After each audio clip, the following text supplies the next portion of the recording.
વિગતવાર સમાચાર પર નજર કરીએ તો અંબાજી મંદિર પરિસરમાં ગર્ભગૃહમાં સુરક્ષાની જવાબદારી નિભાવતી મહિલા પોલીસ કર્મચારીઓનો વિડીયો સમગ્ર ગુજરાત પોલીસ માટે ગૌરવનું પ્રતીક બન્યો છે। ગઢ પોલીસ સ્ટેશનમાં ફરજ બજાવતા ચેતન કુંવરબા રતનસિંહ નામના મહિલા કોન્સ્ટેબલે જે અંબાજી મેળા દરમિયાન દર્શનાર્થીઓની સુરક્ષામાં ફરજ બજાવી રહ્યા છે ત્યારે મંદિરમાં સાફ સફાઈ માટે જ્યારે દર્શન બંધ કરવામાં આવે છે તે સમયે સ્વેચ્છાએ મંદિર પરિસરમાં સફાઈ કરવાની સેવા બજાવે છે। ચેતન કુંવરબાની સફાઈ કામગીરી સીસીટીવી કેમેરામાં કેદ થઈ હતી। તેના ફૂટેજ જ્યારે પોલીસ વિભાગને જોવા મળ્યા તો તેમને આ મહિલા કર્મચારીની સેવા નિષ્ઠાને બિરદાવતા તેમને અભિનંદન પાઠવ્યા હતા।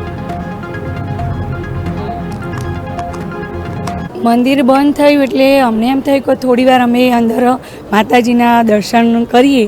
એટલે પછી અમને થોડી બધા પેલા સાફ સફાઈ કરતાં અમને એમ થયું કે થોડું અમે પણ એમાં ભાગરૂપી બનીએ એમ જેમ આપણે ઘરમાં જે આંગણું ચોખ્ખું રાખતા હોય એમ અમને પણ એમ થયું કે અહીંયા ચોખ્ખું થોડી ચોખવટ પૂર્વક કામ કરીએ એમ બીજી અમારે કોઈ ભાવના નથી।